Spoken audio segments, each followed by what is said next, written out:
નમસ્તે મિત્રો, કેમ છો બધા? આપનું સ્વાગત છે અમારી યુટ્યુબ ચેનલમાં, જેનું નામ છે ગુજ્જુ મોબાઈલ રિપેર. અને આજે આપણે તમારા માટે લઈને આવી ગયા છે એક નવો વિડીયો. અને આજે હું લઈને આવ્યો છું રજિસ્ટરનો પાર્ટ 2. હા, રજિસ્ટરનો પાર્ટ 1 પહેલા આવી ચૂક્યો છે. તમે ન જોયો હોય તો જોઈ લેજો. હું તમને ડિસ્ક્રિપ્શનમાં આપી દઈશ, તમને હું આઈ બટનમાં બી આપી દઈશ. બરોબર છે? તો તમે રજિસ્ટરનો પાર્ટ ન જોયો હોય તો જોઈ લેજો એક વખત. પાર્ટ 1 જોવો ખૂબ જરૂરી છે, ત્યારબાદ પાર્ટ 2 જોજો. બરોબર છે? તો આજે આપણે શીખીશું રજિસ્ટરના બીજા બે ભાગો વિશે. જે પહેલા બે ભાગ વિશે આપણે શીખ્યા હતા, નોર્મલ અને ફ્યુઝ. અને આજે શીખીશું આપણે બીજા બે ભાગ, જેનું નામ છે કોડ રજિસ્ટર. કાયદેસર નંબર 3 થાય કોડ રજિસ્ટર. અને ચોથું હતું વીડીઆર, વોલ્ટેજ ડિપેન્ડેડ રજિસ્ટર. બરોબર છે? હવે રજિસ્ટર શું કામ કરે છે પેલા વિડીયોમાં મેં જણાવી દીધું, છતાંય તમને આજે જણાવી દઉં છું. રજિસ્ટરનું કામ છે રોકવું, પાવરને ઓછો કરવો અથવા તો ત્યાંથી સ્ટોપ કરવો. બરોબર છે? તો મોસ્ટ ઓફ રજિસ્ટર એનું રેઝિસ્ટન્સ ધરાવતું હોય છે. નોર્મલ રજિસ્ટર રેઝિસ્ટન્સ ધરાવતું હોય છે.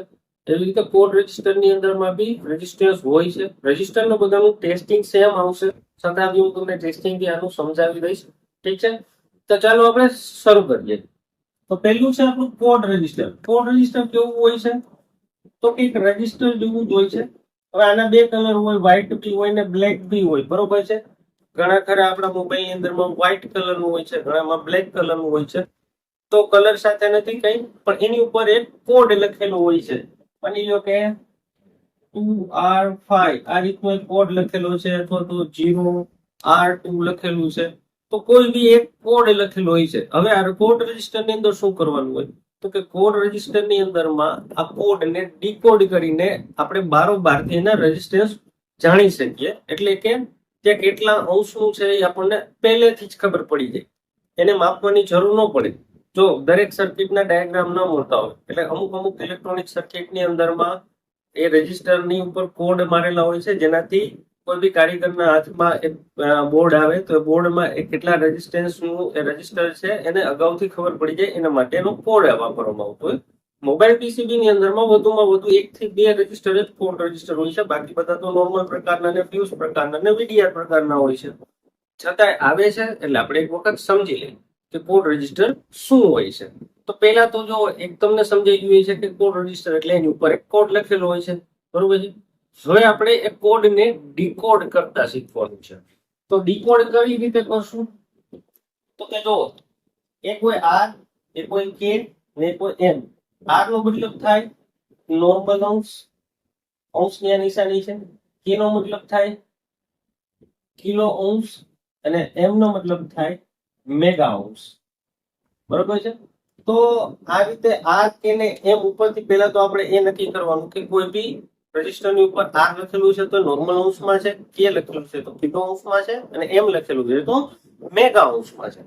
તો હવે મેગા અંશમાં હોય, કિલો અંશમાં હોય, એ બધું આપણે આગળ જાણતા જઈએ. પણ કોડ છે ને 2 થી 3 પ્રકારના આવે.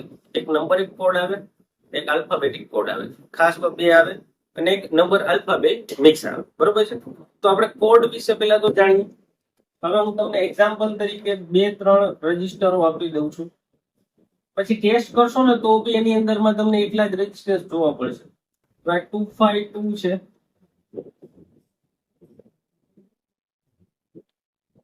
244 છે, 310 છે,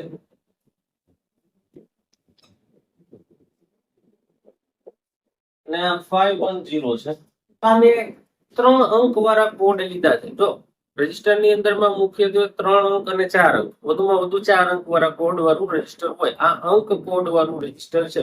તો તમને આને ડીકોડ કરતા આવડવું જોઈએ. ડીકોડ કરશો તો ઓટોમેટિકલી તમને સમજાઈ જશે કે ભાઈ આ કેટલા અંશનું છે. તો આજે આપણે શીખી લઈએ. બરોબર છે? તો માની લો કે 3 અંક વાળું કોઈ બી કોડ રજિસ્ટર છે, તો એ કેટલા અંશનું થશે? તો કે જો એના પહેલા બે અંક છે ને, દરેક રજિસ્ટરમાં જો મેં પહેલા બે અંક છે ને એ પહેલા લઈ લેવાના. અહીંયા 25 છે તો 25 લીધા, અહીંયા 24 છે તો 24 લીધા, અહીંયા 31 છે તો 31, ને અહીંયા 51 છે તો 51 લીધા છે. હવે ત્યારબાદ જો પાછલો આંકડો છે ને, જે કઈ બી આંકડો છે એટલા જીરો લાગશે. તો પેલાની અંદરમાં શું છે તો કે 2 છે તો 2 જીરો લાગશે. અહીંયા 4 છે તો અહીંયા 4 જીરો લાગશે. અહીંયા શું છે 10 છે, સોરી આ 4 અંક વાળો ગયો, અહીં જીરો લખવાનું હતું બરોબર. અહીંયા જીરો છે તો જીરો હોય તો કઈ પણ ન આવે, અને અહીંયા બી જીરો છે તો જીરો હોય તો કઈ પણ ન આવે બરોબર છે. તો આના ઉપરથી તમને ડીકોડ થઈ ગયું. હવે આ 2500 ધરાવે છે, 2500 ને કન્વર્ટ કરીએ કિલો અંશમાં. તો મેં આની પહેલાના વિડીયોમાં સમજાવ્યું કે 1000 બરાબર 1 કિલો અંશ થાય બરોબર છે, અને 1000 કિલો અંશ બરાબર 1 મેગા અંશ થાય બરોબર છે. તો 2500 હોય તો આ કેટલું થયું 2.5 કે. એવી જ રીતે અહીંયા જુઓ 2,40,000 થયા. તો 2,40,000 ને આપણે પહેલા તો કિલો અંશમાં કરવું પડે. તો કેટલું થાય તો 24,000 કિલો અંશ થાય, અને એને જ આપણે મેગા અંશમાં કન્વર્ટ કરીએ તો મેગા અંશમાં થાય 2400 મેગા અંશ. કેટલું થાય 2400 મેગા અંશ બરોબર છે, 2400 એમ આવે. તો આવી રીતે ડીકોડ કરતું જવાનું. હવે અહીંયા ખાલી 31 છે તો ખાલી નોર્મલ 31 અંશ, અને ખાલી 51 છે તો ખાલી 51 નોર્મલ અંશ. તો આ તો 3 અંક વાળું કોડ રજીસ્ટર જેને આપણે ડીકોડ કરતા શીખા. ન સમજાવવું હોય તો એક વખત રિપીટ જોઈ લેજો બરોબર છે. હવે આપણે આના પછીનું નેક્સ્ટ શીખીએ 4 અંક વાળું. તો તમે 4 અંક વાળું કઈ રીતે ડીકોડ થશે તો એના પણ એક્ઝામ્પલ તમને આપી દઉં. માની લો કે એક રજીસ્ટર છે, અહીંયા લખ્યું મેં 2252. એવી રીતે એક આ રજીસ્ટર છે, અહીંયા લખ્યું મેં 3354. એવી જ રીતે એક આ રજીસ્ટર છે, ત્યાં લખ્યું છે 3300. એવી જ રીતે એક આ રજીસ્ટર છે, ત્યાં લખ્યું છે 5121 બરોબર છે. તો આ રીતના 4 અંક વાળા મેં રજીસ્ટરો લીધા છે. કોઈ બી સર્કિટમાં હોઈ શકે, જો એવું જરૂરી નથી મોબાઈલ સર્કિટમાં હોય. મોબાઈલ સર્કિટમાં તો ઓછા હશે ને. મોબાઈલ સર્કિટની અંદરમાં જેટલા બી કોડ રજીસ્ટર છે બધા 0 અંશના છે. એની અંદરની અંશ વેલ્યુ 0 હોય છે, ફ્યુઝેબલ હોય છે. પણ આ તમને શીખવવું છું એટલા માટે કે તમે કોઈ બી બીજી સર્કિટ તમારા હાથમાં આવે, લેપટોપની છે કે કોઈ તમારી પાસે કોઈ એવું ડિવાઇસ છે જેની સર્કિટ છે, એની અંદરમાં બી કોડ રજીસ્ટર હશે તો તમને આને ડીકોડ કરીને તમને ખબર પડશે કે કેટલા અંશ ધરાવે છે કે નહીં. રજીસ્ટરની સિરીઝમાં તમારે આ શીખવું ખૂબ જરૂરી છે બરોબર છે. તો હવે આ 4 અંક વાળાને લીધા. હવે એમાંથી આપણે શરૂઆતમાં આમાં 2 લેતા હતા તો અમે શરૂઆતના 3 અંક લઈ લેવાના. 225, અહીંયા 335, અહીંયા 330 આવશે, અને અહીંયા 512 આવશે. હવે જે પાછલો આંકડો છે એની જેમ જ સેમ ટુ સેમ કરવાનું છે કે જેટલા અંક છે એટલું 0 આવશે. જો 0 હોય તો કોઈ બી 0 ન આવે. 0 હંમેશા ગણિતની ભાષામાં 0 જ ગણાય, એટલે કાંઈ બી ન આવે બરોબર છે. તો અહીંયા 2 છે તો 2 હોય તો 2 0 આવશે. અહીંયા 4 છે તો અહીંયા 4 0 આવશે. અહીંયા પાછળ 0 છે તો અહીંયા કાંઈ નહીં આવે. અહીંયા પાછળ 1 છે તો 1 0 આવશે બરોબર છે. હવે આ કેટલા થયા 22,500 થયા.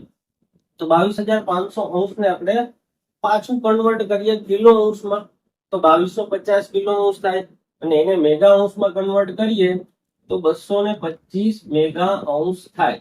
એવી જ રીતે 33,50,000 અંશ ધરાવતો રજીસ્ટર ક્યાંય જોવા ન મળે. આ તો આપણે એક્ઝામ્પલ માટે સમજીએ છીએ. તો આને ડીકોડ કરતા આપણને આવડવું જોઈએ. તો કેટલું થશે ભાઈ 1000 સાથે કરીએ તો 33,500 કિલો અંશ, 3350 મેગા અંશ બરોબર. એવી રીતે 330 અંશ છે, નોર્મલ છે. એ 5120 થાય એટલે 5.1.2 કે થાય. શું થાય 5.12 કે જેવું થાય બરોબર.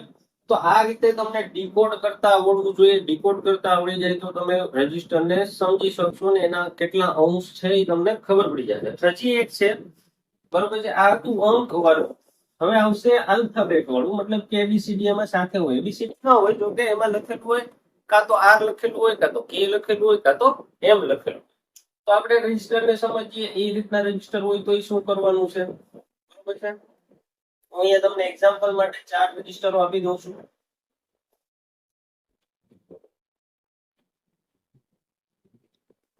અહીંયા લીધું છે 22R2, અહીંયા લખ્યું છે R22, અને અહીંયા લખ્યું છે 5R22 બરોબર છે. તો આમાં જો વચ્ચે શું છે તો કે આલ્ફાબેટ છે શું આર. તો મેં આની પહેલા તમને હમણાં થોડી વાર પહેલા જ સમજાવ્યું કે આર બરાબર શું થાય નોર્મલ અંશ. મતલબ કે આની અંદરમાં જે કઈ બી અંશ છે એ નોર્મલ કન્ડિશન ના છે, મતલબ 1000 થી અંદરના છે, બરોબર છે. પછી 1000 થી ઉપર જાય તો આપણે તમને કન્વર્ટ કરતા બી આવડે છે, પણ મોસ્ટ ઓફલી આર લખેલું હોય એટલે નોર્મલ અંશ હોય. તો અહીંયા શું થાય, પછી આ જે આર છે ને એનું શું કરી નાખવાનું, ડોટ કરી નાખવાનું.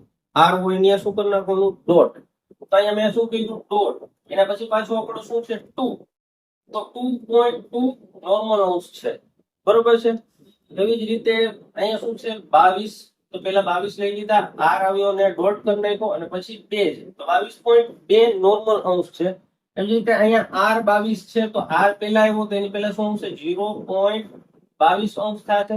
એવી રીતે 5r22 છે તો 5.22 અંશ થશે. તો આ રીતે તમે ડીકોડ કરતા શીખી લેજો. જ્યાં બી આર લખેલું છે ત્યાં ડોટ આવશે. હવે આવી જ રીતે આમાં ફેરફાર શું આવશે તો કે આર ની જગ્યાએ કે આવશે અથવા તો એમ આવશે. સેમ કન્ડિશન રહેશે ડીકોડ કરવાની. કે હશે તો બી ડોટ થશે, એમ હશે તો બી ડોટ થશે. ફરક શું પડશે, ફરક એની જે માપ છે એમાં પડી જશે. મતલબ અહીંયા 2.2 નોર્મલ અંશ છે એની જગ્યાએ શું થઈ જશે 2.2 કિલો અંશ થઈ જશે, અથવા તો એમ લખેલું છે તો 2.2 મેગા અંશ થઈ જશે. સમજાઈ ગયું તમને?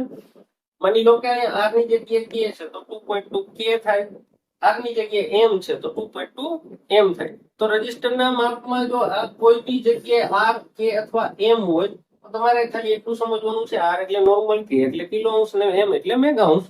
બાકી તો બધું સેમ જ રહેશે ડીકોડ કરવાનું. તો આ રીતે તમે ડીકોડ કરતા શીખી જશો તો તમને કોઈ બી કોડ રજિસ્ટર સમજાઈ જશે. દરેક સર્કિટની અંદરમાં હોય જ છે, સિવાય કે મોબાઈલ સર્કિટની અંદરમાં વધુમાં વધુ મેં કીધું એમ કે 2 કોડ રજિસ્ટર જોવા મળશે અને એ મોસ્ટ ઓફલી કાં તો વ્હાઇટ હોય તો કાં તો બ્લેક હોય છે.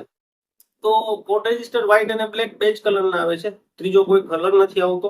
એની ઉપર હંમેશા એના અંશ લખેલા હોય છે, તો કોડિંગ લેંગ્વેજમાં લખેલા હોય છે. મેં તમને ડીકોડ કરતા શીખવાડી દીધા છે. તમે હવે કોઈ બી રજિસ્ટર કોડ લખેલું હોય છે તો તમે ડીકોડ કરી શકશો. તમને વિડીયો આ સમજાણો ન હોય, આ વસ્તુ સમજાણી ન હોય તો એક વખત રિપીટ જોઈ લેજો એટલે તમને ખાસ સમજાઈ જશે. આ વિડીયોમાં મારે થોડું ફાસ્ટ રાખવું પડે છે કારણ કે મારે 2 વિષય લેવાના છે. જે આના પછીનું એક રજિસ્ટર બી આ જ વિડીયોમાં મારે સમજાવવાનું છે. જો હું ફાસ્ટ નહીં રાખું તો વિડીયો બહુ લાંબો થઈ જશે અને તમને સમજાશે નહીં. તો આ કોડ રજિસ્ટર વિશે તમને સમજાઈ ગયું હશે. બાકી જે રજિસ્ટરનું જે નોર્મલ રજિસ્ટરમાં જેમ રેઝિસ્ટન્સ કામ કરતું હતું એવી જ રીતે આ રજિસ્ટરમાં બી કામ કરે. એક પ્રકારે નોર્મલ રજિસ્ટર જ છે, પરંતુ ફરક એટલો છે કે એની ઉપર કોડ લખેલો છે. બરોબર, સમજાઈ ગયું? તો ચાલો આપણે નેક્સ્ટ લઈ. તો નેક્સ્ટ છે આપણું VDR. VDR એટલે કે voltage dependent register. Voltage dependent નો મતલબ શું થાય? તો વોલ્ટેજ ડિપેન્ડન્ટ નો મતલબ એ થાય કે જે વોલ્ટેજને આધારિત પોતાના રેઝિસ્ટન્સમાં ફેરફાર કરે એવા રેઝિસ્ટરને વોલ્ટેજ ડિપેન્ડન્ટ રેઝિસ્ટર કહેવાય. સમજાણું? બરોબર. હું તમને એક એક્ઝામ્પલ આપીને સમજાવું. માની લો કે અહીંયા મેં ચાર્જર લગાવેલું છે. હવે મારું 2 પિન વાળું ચાર્જર લગાવેલું છે ને અહીંથી એક કેબલ બહાર પડે છે. બરોબર છે. આ કેબલ બહાર પડ્યો, આ એક પોઈન્ટ એનો ગ્રાઉન્ડ હોય, એક પ્લસ ની લાઈન છે. બરોબર છે. હવે અહીંયા જે મારું સોકેટ લાગેલું છે અથવા તો બેટરી લાગેલી છે, અહીંયા બેટરી ગણી આપણે. આ બેટરી છે, અહીંયા ચાર્જર છે. જો આ સર્કિટમાં હોય નહીં પણ આ તો હું તમને સમજાવું છું એક્ઝામ્પલ તરીકે, એટલે તમે સમજી લેજો. હવે અહીંયા બેટરી છે ને એને જોઈએ છે પૂરેપૂરા 5 વોલ્ટ. અહીંથી જે નીકળે છે 5 વોલ્ટ. પણ આ જે બેટરીમાંથી જે આવે છે ને વોલ્ટેજ, એ એસી વોલ્ટેજ ડીસી થઈને આવે છે. તો ઘણી વખત વોલ્ટેજમાં ફરક આવતો હોય, પણ આને ફરક નહીં ચાલે. આને ફિક્સ વોલ્ટેજ જોઈએ છે. મતલબ શું થશે, અહીંયા રજિસ્ટર લગાવેલું છે મેં. આ એ પ્રકારનું રજિસ્ટર હોય જેના રેઝિસ્ટન્સમાં પોતે ફેરફાર કરી શકે. બરોબર છે. તો આનો એક ભાગ કેની હારે કનેક્ટેડ હોય, એક ભાગ હોય એનો ગ્રાઉન્ડ સાથે કનેક્ટેડ. તો તમને મોબાઈલ પીસીબી ની અંદરમાં જે કોમનલી રજિસ્ટરો મેં અત્યાર સુધીમાં સમજાવ્યા એ બધા સિરીઝ લાઈનના હતા. પણ એક રજિસ્ટર તમને એવું જોવા મળશે જે પેરેલલ લાઈનમાં હોય. તો પેરેલલ લાઈનનું દરેક રજિસ્ટર હંમેશા VDR હશે. VDR નો મતલબ શું થાય? Voltage dependent register. તો હવે યાદ રાખજો, હવે તમે કોઈ બી રજિસ્ટર ટેસ્ટ કરો છો, બરોબર છે, તો તો ભાઈ રેડ પ્રોપ ને ગ્રાઉન્ડમાં નાખો, બ્લેક પ્રોપ વડે બે સાઈડ ટેસ્ટ કરો છો, એક સાઈડ પીક કરે છે અને એક સાઈડ વેલ્યુ આવે છે, તો સમજી લેવાનું કે એ રજીસ્ટર છે એ VDR પ્રકારનું છે. બાકી અત્યાર સુધીમાં આપણે જે પ્રકાર શીખાય ફ્યુઝ હતા, એબી સિરીઝ હતું, નોર્મલ હતું, એબી સિરીઝ હતું, અને હમણાં થોડી વાર પહેલા શીખવાડ્યું કોડ રજીસ્ટર એબી સિરીઝ લાઈનમાં જ આવે છે, તો એમાં ક્યાંય બીપ ન વાગે ગ્રાઉન્ડ સાથે, પણ આની અંદરમાં ગ્રાઉન્ડ સાથે બીપ વાગશે. હવે એક્ઝામ્પલ ને આપણે સમજી લઈએ તો આ રજીસ્ટર કઈ રીતે કામ કરે છે, તો કે ભાઈ અહીંથી 5 વોલ્ટ આવે છે ને, તો ડાયરેક્ટલી 5 વોલ્ટ આ બાજુ જવા દેશે. પણ માની લો કે જેવા 4 વોલ્ટ થયા તો એ શું કરશે, આ રજીસ્ટર એ વોલ્ટ ને અહીંયા ભેગા થવા દેશે. જ્યારે 5 વોલ્ટ થશે ત્યારે જ આઉટપુટ 5 વોલ્ટ નું દેશે. બરોબર, સમજાવું થોડું? હજી પણ આમાં બીજો એક ફેરફાર થાય કે માની લો કે અહીંયા 6 વોલ્ટ થઈ ગયા, 5 વોલ્ટ આવતા હતા એની જગ્યાએ 6 વોલ્ટ થઈ ગયા, તો એ શું કરશે, 1 વોલ્ટ જે છે વધારાનો એ માઇનસ કરશે, મતલબ એને ગ્રાઉન્ડમાં નાખશે અને અહીંયા 5 વોલ્ટ જ જવા દેશે. મતલબ આ સામેની સર્કિટને, એટલે કે સામે કોઈ બી વસ્તુ છે, બેટરી છે, આઈસી છે, કોઈ બી વસ્તુ છે, એને એક ફિક્સ વોલ્ટેજ મળતો રહે, ના વધુ મળે ના ઓછો મળે. હવે આ કઈ રીતે શક્ય બને, તો કે ભાઈ આ એ રીતે શક્ય બને કે જ્યારે વોલ્ટેજ ઓછા આવે ત્યારે રેઝિસ્ટન્સ વધારી દઈએ, જેનાથી વોલ્ટેજ વધી જાય. જ્યારે વોલ્ટેજ વધીને આવે ત્યારે રેઝિસ્ટન્સ ઘટાડી દઈએ, જેનાથી વોલ્ટેજ ઘટી જાય. તો એવી રીતે પોતાના રેઝિસ્ટન્સમાં ફેરફાર કરતું રજીસ્ટર અને ગ્રાઉન્ડ સાથે અટેચ હોય એવા રજીસ્ટરને વોલ્ટેજ ડિપેન્ડન્ટ રજીસ્ટર કહેવાય. હવે તમને આની પહેલા હમણાં થોડી વાર પહેલા કીધું કે ટેસ્ટિંગ કઈ રીતે કરવું, તો ટેસ્ટિંગ નોર્મલી છે.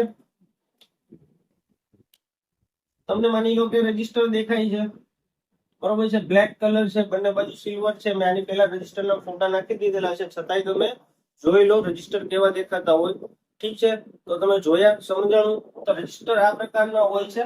તો રજીસ્ટરને હવે માપવાનું કઈ રીતે, તમારું મલ્ટીમીટર બઝર મોડમાં હોવું જોઈએ, તમારો લાલ પ્રોબ ગ્રાઉન્ડ સાથે હોવો જોઈએ અને બ્લેક પ્રોબ વડે બંને બાજુ ટેસ્ટ કરવાનું છે.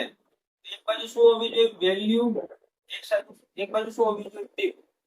તો આ પ્રકારનું રજીસ્ટર જોવા મળે તો આ પ્રકાર છે VDR, વોલ્ટેજ ડિપેન્ડન્ટ રજીસ્ટર. ઘણી ખરી સર્કિટમાં આ નીકળી જાય તો ચાલે છે કામ, પણ ક્યારેક પ્રોબ્લેમ કરાવી દે છે. તો VDR નીકળી જાય તો પાછું ત્યાં VDR લગાવી દેવું આ ફરજિયાત છે. ઘણી વખત ચાલી બી જાય છે કામ, VDR પ્રકારના રજીસ્ટર કાઢી નાખે છે તો કામ ઓપરેટિંગ એનું ચાલુ રહે છે. એનું રીઝન છે કારણ કે આની સક્ષમતા આગળ ફિલ્ટરેશન લગાવેલા હોય છે, કેપેસિટરો લગાવેલા હોય છે, ડાયોડ લગાવેલા હોય છે. તો એના લીધે શું છે કે આ રજીસ્ટર નીકળી ગયું તો બી કામ ચાલુ રહેતું હોય છે. પણ ઘણી ખરી જગ્યાએ સિંગલ આ એક જ VDR લગાવેલું હોય તો ત્યાં મારવું ફરજિયાત છે VDR પ્રકારનું રજીસ્ટર. તો VDR પ્રકારના રજીસ્ટરમાં બીજો કોઈ ફરક નથી, એ ગ્રાઉન્ડ સાથે અટેચ હશે, મતલબ એનો એક પોઈન્ટ છે એ ગ્રાઉન્ડ સાથે હશે, જેનાથી એ વોલ્ટેજ વધારે આવે, વધારાના વોલ્ટેજને ગ્રાઉન્ડમાં ધકેલી દે એના માટે. તો તમને અત્યાર સુધીમાં મેં 4 રજીસ્ટરો સમજાવ્યા. 4 રજીસ્ટરમાં પહેલું હતું નોર્મલ, બીજું હતું ફ્યુઝ, ત્રીજું હતું કોડ રજીસ્ટર અને ચોથું હતું VDR. VDR માં મેં તમને સમજાવ્યું કે કઈ રીતે કામ કરે છે, VDR નું ટેસ્ટિંગ બી સમજાવી દીધું. જો VDR, ફ્યુઝ અને નોર્મલ ત્રણેય દેખાવમાં સેમ હોય, ટેસ્ટિંગ દ્વારા એને અલગ અલગ આપણે પારખવાના હોય છે કે ભાઈ આ નોર્મલ છે, આ ફ્યુઝ છે અને આ VDR પ્રકાર છે.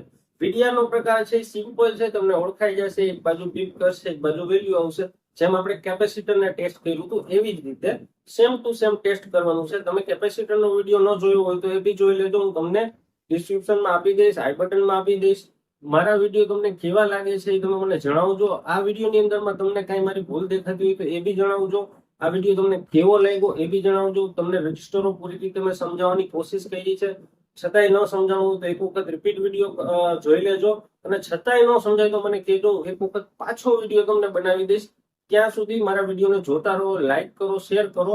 મારી ચેનલને આ જરૂરિયાતમંદ સુધી પહોંચાડો જેને આ વસ્તુ સમજવાની જરૂર છે, જેને શીખવાની લગન છે, જેની અંદરમાં ધગશ છે, જઈ નથી શકતા, ટાઈમ નથી, મોબાઈલ નો શોખ ધરાવે છે, ઘણા ટાઈમ થી રિપેરિંગ કરે છે પણ એને ખબર નથી કે રજીસ્ટરો કેટલા પ્રકારના હોય, ડાયોડ શું છે, કોઇલ શું છે. તો બધું તમને મારી મોબાઈલ રિપેરિંગની જે કોર્સ ચાલે છે એની સિરીઝમાં તમને બધું મળવાનું છે, સ્ટેપ બાય સ્ટેપ મળતું રહેશે. બરોબર છે? ત્યાં સુધી ચાલો હવે આપણે મળીએ, કારણ કે વિડીયો લાંબો થતો જાય છે, બહુ લાંબો કરીને કોઈ ફાયદો નથી. તો ચાલો મળીએ નેક્સ્ટ વિડીયોમાં. ત્યાં સુધી આવજો. જય હિન્દ, જય ભારત.